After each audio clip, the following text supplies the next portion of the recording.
Vous souhaitez créer votre propre site web. Alors ça tombe bien, puisque dans cette nouvelle série de tutoriels qui va commencer maintenant, nous allons apprendre à utiliser le HTML5 et le CSS3, qui sont deux langages de programmation à la base de tous les sites web que vous avez l'habitude de visiter. Si vous pensez peut-être que vous n'êtes pas fait pour apprendre un langage informatique, ne vous inquiétez pas, car le HTML et le CSS sont deux langages simples que nous allons découvrir pas à pas pour de nombreux exercices. Vous serez bientôt capable d'ajouter du texte à votre site, de construire un menu de navigation avec des liens internes et externes à la page, d'insérer des images et bien plus encore. Si vous êtes déjà prêt à réaliser un site web de A à Z, merci de vous abonner si ce n'est pas encore fait, afin qu'on se retrouve plus facilement dans les prochains tutoriels. Et activez également la cloche pour recevoir les notifications sur ces prochains tutoriels. Avant d'entrer dans le bref du sujet, laissez-moi vous donner les objectifs que chacun de nous doit se fixer pour cette série de tutoriels. On doit être capable de maîtriser le langage HTML, CSS, créer des pages web en HTML et CSS, structurer une page web. Nous commençons par une question qui semble simple ou même gênante, à savoir comment fonctionnent les sites web. Nous consultons certainement des sites web régulièrement et pour ce faire, nous lançons souvent un programme appelé le navigateur web qui peut être Chrome, Opera, Internet Explorer, Mozilla Firefox, etc. Bref, les sites web sont créés à partir de langages informatiques, principalement le HTML et le CSS, qui sont à la base du web. Le langage HTML a été inventé par un certain Tim Berners-Lee en 1991. Il a même aussi inventé le World Wide Web Consortium, abrégé W3C, qui définit les nouvelles versions des langages liés au web.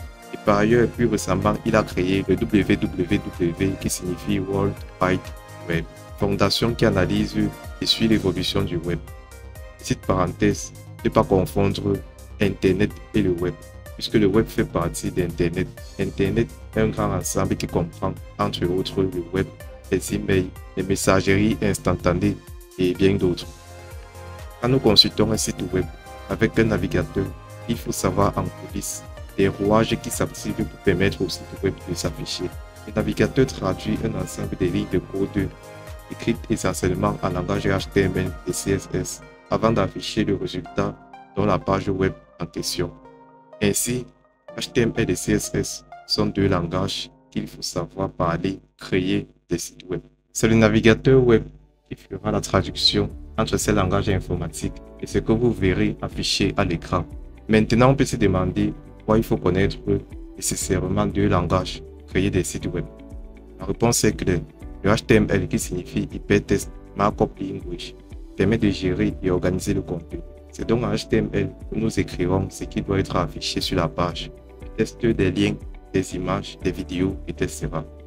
Tandis que le CSS, qui signifie Cascading Style Sheet, aussi appelé feuille de style, c'est quant à lui à gérer l'apparence de la page web, agencement, positionnement, décoration, couleur, taille et bien d'autres. Ce langage est venu en 1996 compléter le HTML qui a été créé en 1991. Dans cette série, nous allons travailler sur la dernière version du HTML, le HTML5, qui est aujourd'hui le langage d'avenir avec à côté le CSS3. Comme vous vous en doutez, le CSS a besoin d'une page HTML pour fonctionner. C'est pour cela que nous allons d'abord apprendre les bases du HTML avant de nous occuper de décoration en CSS. Nos premières pages ne seront pas les plus esthétiques, mais qu'importe, cela ne durera pas longtemps. Parlant de l'éditeur de test, quel éditeur de test nous allons choisir? D'abord, les éditeurs de test sont des programmes dédiés à l'écriture de code. On peut généralement les utiliser pour de multiples langages, pas seulement le HTML et CSS. Ils se révèlent donc être de puissants alliés pour les créateurs de sites web. Et nous allons principalement utiliser Sublime Text, un éditeur de test très populaire parmi les développeurs, utilisé aussi bien pour développer en HTML et CSS que d'autres langages, Python, Ruby, etc. Il fonctionne sur Windows, Mac OS et Linux. Vous vous demandez pourquoi le navigateur est important. Comme on l'a dit plus tôt, le navigateur est le programme qui nous permet de voir les sites web.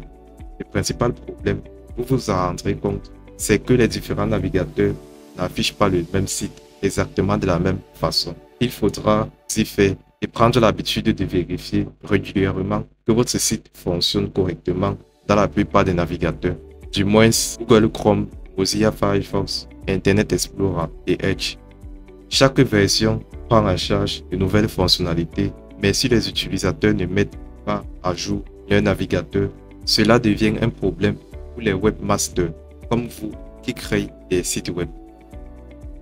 Nous allons à présent passer à la pratique. On va utiliser un éditeur. Vous pouvez utiliser le bloc-notes, mais écrire des programmes en HTML5 et CSS3 à l'intérieur n'est pas une chose aisée, notamment due à la non-coloration des instructions, pouvant facilement conduire à des erreurs de syntaxe. Nous parlons à présent d'une notion fondamentale, à savoir la notion de balise. Les programmes HTML sont remplis de ce qu'on appelle des balises. Ces balises se repèrent facilement. Elles sont entourées de chevrons, c'est-à-dire de symboles inférieurs ou supérieurs, comme ceci. On distingue deux types de balises. La balise paire, elle s'ouvre, contient du texte et se renferme plus loin. Elle ressemble à ceci. Ici, on a une balise ouvrante, titre, une balise fermante, slash titre, qui indique que le titre se termine. On a aussi les balises orphelines. Ce sont les balises qui servent le plus souvent à insérer un élément à un endroit précis, comme par exemple une image. Les balises orphelines s'écrivent comme ceci. Chaque programme HTML5 a une structure de base qui correspond à la base de la page web qu'on veut créer. Cette structure est comme suit. Ici, il est important de noter que les balises s'ouvrent et se ferment dans un ordre précis. La toute première ligne s'appelle le doctype. Elle est indispensable car c'est elle qui permet d'indiquer, c'est elle qui indique s'il s'agit bien d'une page HTML. Ce n'est pas une balise comme les autres puisqu'elle commence par un point d'exclamation. La balise HTML, elle englobe tout le contenu de notre page web. C'est la balise principale du code. Comme vous pouvez le voir, la balise fermante, /HTML, se trouve tout à la fin du code. Une page web est constituée de deux parties. L'entête read. Cette section donne quelques informations générales sur la page, comme son titre, l'encodage, l'injection des caractères spéciaux, etc. Ces informations ne sont donc pas affichées sur la page. Ce sont des informations générales, mais cependant très importantes.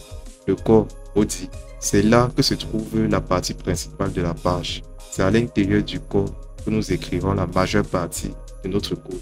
Pour le moment, le corps est vide. Intéressons-nous à la ligne de code meta-class égale à UTF-8, située à l'entête. Cette balise indique l'encodage utilisé dans ce fichier .html. En l'occurrence, nous avons utilisé comme encodage UTF-8. La balise title contient le titre de notre page. Ce qui est très important pour décrire ce qu'elle contient. Ce titre s'affiche dans un onglet du navigateur. Et enfin, concernant les commentaires en HTML, le voici. Voici un exemple de commentaire. Nous finissons, chers programmeurs, en écrivant un petit exemple de code pour afficher un message sur une page web. Nous sommes à présent dans l'éditeur Sublime Text, cet éditeur que nous allons utiliser pour pouvoir écrire notre code en HTML et CSS. Nous allons donc écrire un petit code qui permet d'afficher juste un message au niveau du navigateur. Pour ce faire, nous allons utiliser la balise P. La balise P ici, là, c'est la balise pour les paragraphes en HTML. Cet éditeur Sublime Text est très facile pour pouvoir programmer en HTML. Donc je vous recommande de l'utiliser. Si vous n'avez pas cet éditeur, je vous recommande de l'utiliser. Je vous mets un lien en description pour pouvoir télécharger cet éditeur de test. C'est un bon éditeur pour pouvoir débuter la programmation HTML et CSS. Nous allons écrire un petit message, écrit par exemple ceci est un paragraphe. La balise P, ça concerne les paragraphes qui vont s'afficher sur la page web. Ceci est un paragraphe. Une fois que c'est fait, on enregistre. Pour enregistrer, on va utiliser l'extension .html. Par défaut, le type ici qu'on nous propose c'est HTML. Ici est choisi le nom test. Le fichier complet, ça serait test.html avec l'extension .html. Enregistre. Une fois que c'est fait, je vais aller ouvrir ce fichier. Ce fichier va s'ouvrir avec le navigateur. Par défaut, le navigateur avec lequel mon fichier va s'ouvrir, c'est Opera. Vous pouvez changer de navigateur si ça ne vous intéresse pas. Donc, une fois que cela est fait, on ouvre le fichier. Une fois que le fichier s'ouvre, là, au niveau du navigateur, on a effectivement le message qui s'affiche. On peut ainsi voir le code source de notre page web. Page source. Au niveau du page source, on a exactement le même code source qu'on a édité dans notre éditeur Sublime Text. Vous voyez, c'est le même code source qui se trouve au niveau de l'éditeur. On peut ainsi voir le code source de toutes les pages web. Donc c'était ainsi tout pour ce petit tutoriel. Pour ce tutoriel, d'abord pour l'initiation, comprendre d'abord de quoi il s'agit, comme parler des sites web, comme parler de programmation HTML et CSS.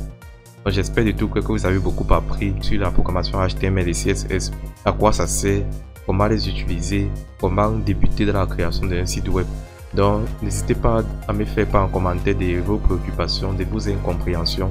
N'hésitez pas à exprimer-vous en commentaire. Et prochainement, on va continuer avec notre apprentissage sur la programmation HTML et CSS. Donc déjà, merci de partager au maximum ce tutoriel. Merci de liker. Merci de vous abonner à la chaîne si ce n'est pas encore fait. À très bientôt à vous dans un prochain tutoriel. C'était Freddy. À plus à vous, les programmeurs.